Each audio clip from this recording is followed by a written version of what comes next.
Salut toi! On se retrouve aujourd'hui pour la 13e vidéo de ce calendrier de l'Avent. Vraiment j'espère que ce concept te plaît, que de passer un petit peu de temps avec moi en quelque sorte te plaît également et que mes vidéos t'apprennent à me connaître un petit peu plus. Aujourd'hui je vais te parler d'une expérience que j'ai vécue. Tu verras, ça remonte à quand même quelques années, mais je trouve que c'est une expérience relativement intéressante à vivre pour avoir envie de te la partager aujourd'hui.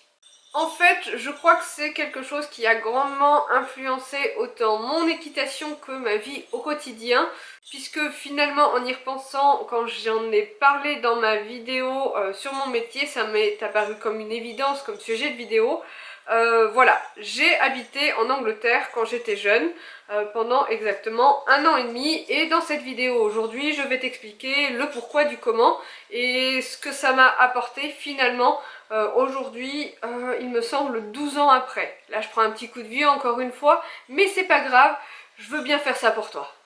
Pour te situer un petit peu le contexte, j'ai pris cette décision à la sortie d'un rendez-vous avec un conseiller Pôle emploi. C'est-à-dire que j'avais abandonné, entre guillemets, donc clairement abandonné mes études à la fac, parce que le cursus que j'avais pris d'une part ne me plaisait pas, d'autre part je faisais des crises d'angoisse dans les amphis. Bref, quoi qu'il en soit, j'avais envie de me réorienter et j'étais partie dans l'idée d'une formation pour adultes. À l'époque, j'avais 19 ou 20 ans. 19 ans, 20 ans, je ne sais plus. Et je suis allée donc voir un conseiller pour lui dire voilà, je veux faire ça. Et le bonhomme, je me souviens, avec ses lunettes toutes épaisses là, m'a regardé presque droit dans les yeux autant qu'il pouvait et m'a dit Mais, mademoiselle, vous n'avez absolument pas le profil pour ce genre de formation. ok. Sortie de là, je me suis dit ça suffit, il faut que quelque chose change. J'ai besoin de chambouler quelque chose dans ma vie. Et ni une ni deux, j'ai cherché comment partir en Angleterre. Alors à l'époque, c'était encore l'Union Européenne, donc c'était totalement facile de partir en Angleterre. Aujourd'hui, quand tu pars en Angleterre, tu as l'impression d'aller à l'autre bout du monde. Et je me suis renseignée sur le fait de devenir jeune fille au pair. Si tu me connais un petit peu, que tu as suivi mes déboires par rapport à mon envie de devenir monitrice d'équitation, tu dois te douter que c'était pas la meilleure idée du monde, mais je l'ai fait quand même. Je me souviens, je voulais partir dans un pays absolument anglophone, puisque à l'école j'ai fait anglais et espagnol, et puis que une fois sortie de mon épreuve de bac d'espagnol, je crois que j'ai absolument tout oublié. Tout. Donc du coup, oui, effectivement, je voulais un pays où on parle anglais, dans l'Union Européenne, donc il me restait l'Irlande et l'Angleterre.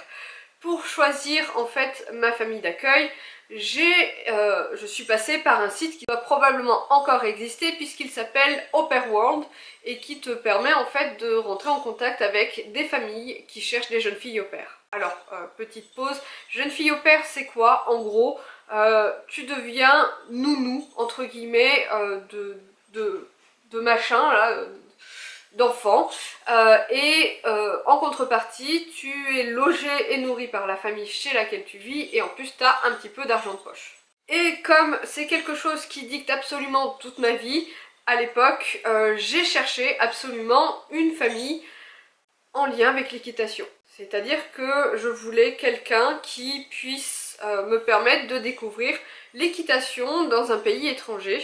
Et je suis tombée sur une famille avec donc papa, maman et puis 2 petits garçons. Et la maman avait un cheval, un trotteur français. Je me souviens qu'elle avait renommé Bear, je sais plus son nom français, mais en Angleterre ils ont un truc. C'est-à-dire que les chevaux qui ont un nom sur le papier, ils changent le nom du cheval, quoi qu'il arrive, à chaque fois en fait ils choisissent un autre nom pour le cheval, et le vrai nom entre guillemets du cheval, le nom sur ses papiers, ils appellent ça le show name, le nom de concours, mais à l'écurie, le canasson a un tout autre nom.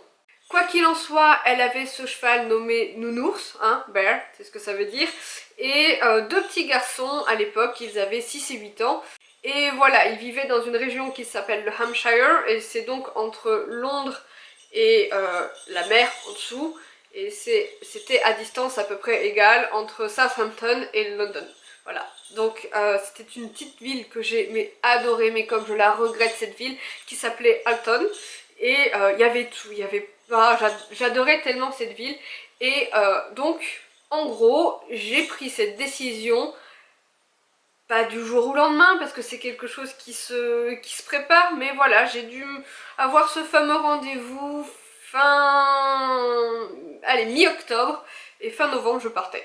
Voilà, c'était fait, hein. Donc les conditions de ce contrat entre guillemets, c'est que j'étais la nounou de ces deux petits garçons, je les aidais à se préparer le matin, etc. La maman tenait à les amener à l'école le matin, mais moi je devais aller les récupérer, en sachant qu'en Angleterre, les enfants finissent l'école très tôt, je crois que j'allais les chercher à 15h ou 15h30, mais ils font ça tous les jours, donc du lundi au vendredi. Ils étaient donc à 6 et 8 ans à l'école primaire, et moi, entre-temps, la journée, j'avais quelques missions, entre guillemets, à la maison, du ménage, un peu de cuisine, du repassage, bref, des trucs à la con, et je pouvais aller, quand j'avais le temps, m'occuper du cheval qui était dans une écurie un peu plus loin. Ça s'est pas vraiment passé comme prévu côté équitation. Disons que c'était très fastidieux en n'étant pas transportée d'avoir le temps en fait de tout faire, c'est-à-dire de m'occuper des enfants, d'aller aux écuries, parce que j'y allais en transport en commun et comment te dire, je devais changer de bus. Bref, pour 3/4 d'heure d'équitation, j'avais facilement 1 heure de transport en commun alors que les écuries étaient à 10 bornes. Voilà. Donc cet aspect-là est devenu un petit peu fastidieux et j'ai commencé petit à petit, malheureusement ou pas, à me détacher entre guillemets du cheval et à découvrir un petit peu comme aujourd'hui d'autres passions. C'est à cette époque que j'ai écrit le fameux livre dont j'ai parlé il y a quelques vidéos de ça, le seul que j'ai pu terminer, hein. Je me suis mis dedans en mode autiste et j'ai mis genre 3 mois à l'écrire. J'ai aussi rencontré pas mal de gens, des Français, des Anglais, des Allemands, des Slovaques, des Polonais, enfin bref, c'était une ville dans laquelle il y avait quand même beaucoup de jeunes filles, et pas que des jeunes filles d'ailleurs, des garçons au pair aussi, qui donc s'occupaient d'enfants, et pour ce job, entre guillemets, à l'époque j'étais payée, je crois que j'étais payée 70 pounds de la semaine, donc en gros, enfin j'étais nourrie, blanchie, etc. Mais j'avais voilà 70 € d'argent de poche par semaine. Et comment te dire que ces 70 € d'argent de poche, je m'en servais pour plein de trucs. Je n'ai absolument pas économisé à cette époque. C'est l'époque où j'ai découvert mon grand intérêt également pour le maquillage, parce qu'ils ont pas mal de boutiques, notamment une boutique qui s'appelle Boots, mais aussi d'autres types de boutiques où t'as plein de maquillage que je trouvais beaucoup moins cher qu'en France, puisqu'à l'époque en France j'avais l'impression qu'il n'existait que Yves Rocher, Sephora, et encore la marque Sephora en elle-même n'était pas vraiment développée à l'époque. Et il faut le dire ce qui est, les marques type L'Oréal et compagnie en France c'est vendu une fortune dans les grandes surfaces, alors qu'en Angleterre c'est beaucoup moins cher. J'ai acheté également beaucoup de livres, énormément de livres, parce que tout simplement j'aimais bien perfectionner mon anglais en lisant, mais aussi parce qu'en Angleterre, à l'époque en tout cas, et je pense que c'est toujours le cas, les livres ne sont pas chers. Alors d'une part parce que je pense que la taxe autour du livre n'est pas la même qu'en France, mais aussi et surtout parce que je pense que ça influence quand même pas mal, ils n'ont pas les frais de traduction. C'est vrai qu'un anglais qui va écrire un livre, il va se faire publier, point barre. Alors que s'il veut se faire publier en France, etc., il va y avoir tout un process de traduction et compagnie. Et les traducteurs, ce sont des personnes qui se payent, fort heureusement. Donc voilà, j'ai fait jeune fille au père et... en fait, depuis, je ne veux plus d'enfants. Non, jamais, ça n'arrivera pas. Non, voilà.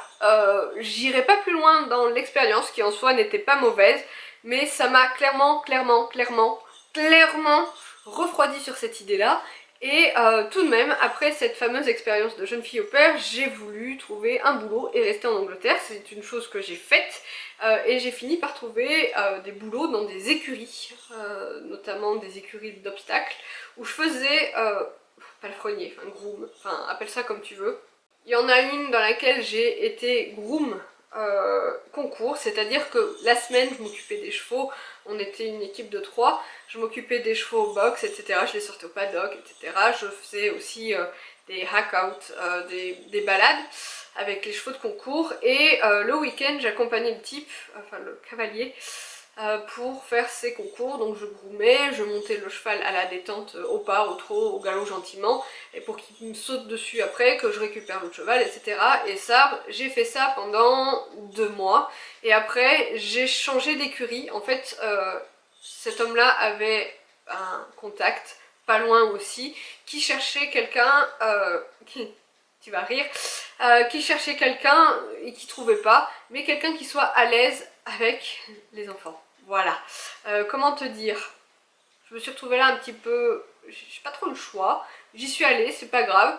Je me suis dit, ouais, surtout que finalement j'allais en fait devenir head groom de l'écurie poney. J'allais m'occuper de petits poneys hauts comme ça, là, des petites bêtes de concours qui sautaient 105-110.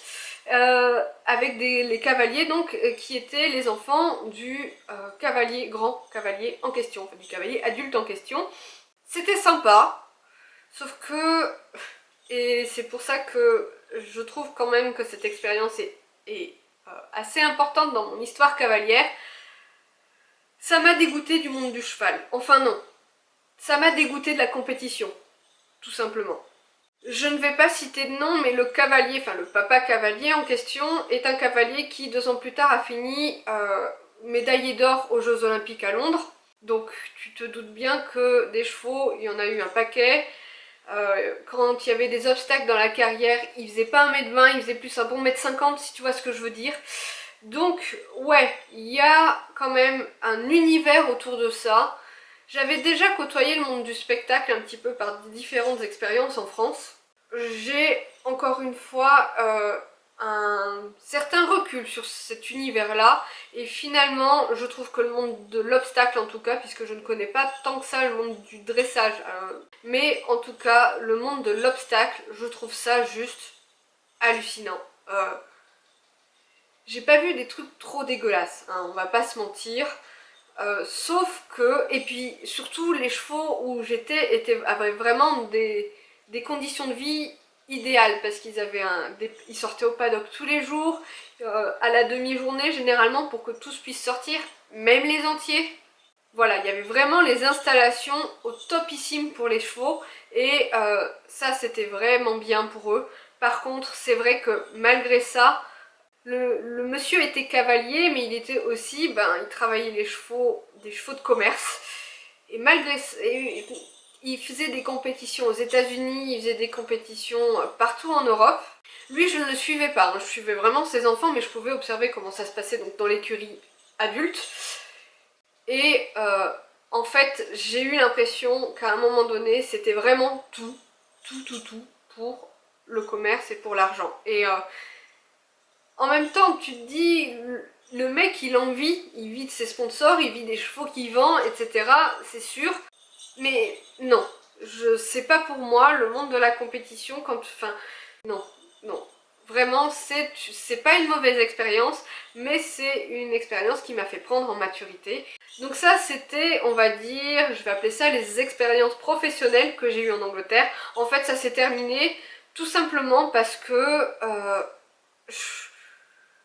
je supporte pas les enfants. Je n'y arrive pas. Aujourd'hui, quand je suis en présence d'un enfant, je suis extrêmement mal à l'aise. C'est une horreur. À la salle d'attente chez le médecin, s'il y a des enfants autour de moi, mais j'ai une tension à 18 derrière. Et le docteur, il hallucine. Hein. Ça l'a pas fait. Voilà. J'ai préféré partir, tout simplement, parce que j'avais ces gamins en horreur, mais des gamins pourri gâtés finalement qui, tu leur prépares le cheval, ils en descendent, ils te le tendent et puis ils vont jouer aux jeux vidéo, si tu vois ce que je veux dire. Je pouvais pas. Ah non, je peux plus.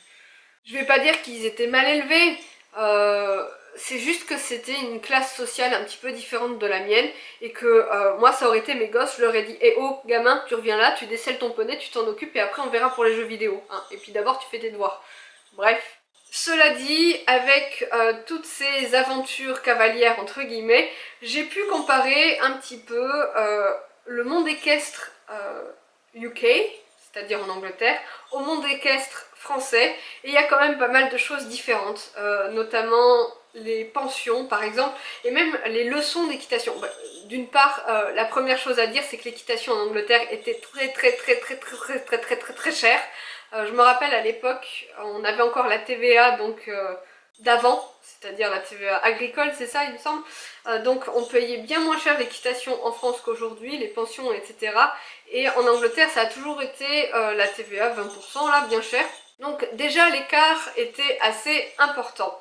D'autre part aussi, quand on apprend l'équitation en Angleterre, dans les écoles d'équitation, on est un peu dans le mood de ces gamins là que je supervisais entre guillemets, c'est-à-dire que tu arrives, ton cheval il est scellé, tu pars et c'est tout. En fait, tu fais ta leçon d'équitation et c'est tout juste si tu t'en vas. Ce n'est pas partout comme ça, mais ouais, c'est un peu dans ce style-là. Tandis que à partir du moment où tu deviens propriétaire de ton cheval, c'est un total autre monde. Déjà, les pensions sont super chères. Et puis, on est dans un système de pension bien différent de la France. Je pense que j'en ferai toute une vidéo parce que aujourd'hui, je suis dans une pension comme ça. En France, ça n'existe quasiment pas, il y en a très peu, mais en Angleterre il n'y a presque que ça, ce sont des pensions DIY, c'est-à-dire que tu fais tout. Tu t'arranges avec les autres propriétaires pour faire sortir ton cheval au paddock, ou bien tu payes un forfait pour le faire sortir au paddock. Tu fournis le grain de ton cheval, idéalement quelque chose de, comment dire, d'adapté, hein. Puisqu'en France on est à fond sur les concentrés et qu'on ne sait pas vraiment trop ce qu'on donne à nos chevaux. En Angleterre c'est un tout autre système, en gros la ration du cheval c'est pas du concentré, enfin c'est rarement du concentré, t'as des petits bouts de céréales, de chaff, donc enfin de chaff, ils appellent ça du chaff mais c'est genre du foin prédécoupé, je sais pas, de betterave, enfin t'as plein de différents éléments qui font la ration de ton cheval et qui s'adaptent au fur et à mesure de la saison, des performances, etc. Et donc généralement, pour économiser de l'argent, les propriétaires venaient faire leur box, hein, tous les jours ils venaient sortir leur cheval, faire leur box, donner le foin. Et ça c'était le quotidien, je me souviens, des propriétaires de chevaux, tout simplement parce qu'ils ne connaissent que ça. Et que quand je leur disais comment c'est en France, le full livery, donc la pension complète, ils hallucinaient un petit peu. Bref, j'ai trouvé ça à l'époque super fun de comparer la France et l'Angleterre, et je trouvais dommage d'ailleurs qu'en France il n'y ait pas plus de pensions comme ça, parce que ça permet vraiment de s'occuper de son cheval, vraiment, tu vois ce que je veux dire. Et je suis ravie aujourd'hui d'être dans une pension un petit peu à cette image. Mais je me répète, je pense que j'y attribuerai une vidéo tout entière un jour plus tard en 2022, peut-être avant le printemps. Voilà, que dire de plus, à part que ça a été une très bonne expérience pour moi. Des fois, ça fait plus de 10 ans que je suis pas retournée en Angleterre. Des fois, je regrette vraiment de ne pas y retourner de temps en temps. L'Irlande, ça me brancherait tout autant. Franchement, l'Irlande, j'y suis déjà allée, j'avais adoré. D'ailleurs, je trouve que l'ambiance irlandaise est un petit peu différente, là où j'étais en tout cas, que l'ambiance anglaise. Quand je suis allée en Irlande, des fois où je suis allée en Irlande, je suis allée au fin fond de l'Irlande, là, avec des moutons partout. Si jamais tu es jeune et que c'est une expérience qui te donne envie, j'ai envie de te dire, fonce. C'est un petit peu plus compliqué de le faire en étant adulte, mais vraiment adulte, genre 25-28 ans, parce que c'est l'âge où tu es supposé rentrer dans la vie active, etc. Et que clairement, 60 pounds par semaine, ça te permet pas vraiment de vivre. Mais vraiment, c'est une super expérience à vivre. Donc, je ne regrette rien aujourd'hui, même 12 ans après. Et puis, je vais quand même répondre à une question qu'on m'a souvent posée. Je fais encore souvent des rêves en anglais. Je ne comprends pas toujours tout dans les chansons parce que, j'avoue, ça se perd franchement, hein, la pratique de l'anglais. Des fois, je cherche carrément mes mots. Et oui, c'est ça, c'est que la pratique de l'anglais, même en y ayant habité 1 an et demi, ça se perd carrément. Alors je regarde le plus de séries possible en anglais, histoire de me mettre un petit peu dans le bain de temps en temps. Et surtout, j'ai un job autour de ça. Le plus souvent par email, il ne faut pas se mentir. Donc l'anglais est quelque chose qui m'a énormément apporté et qui m'apporte encore énormément au quotidien. Voilà pour cette petite vidéo, j'espère que ce partage t'aura plu. N'hésite pas à me dire dans les commentaires dans quel pays tu aurais aimé vivre si cette opportunité t'était donnée un jour. Je t'invite à t'abonner, à checker ma page Instagram et tout le tralala. Et sinon, je te dis à demain, 16 h sur la chaîne YouTube.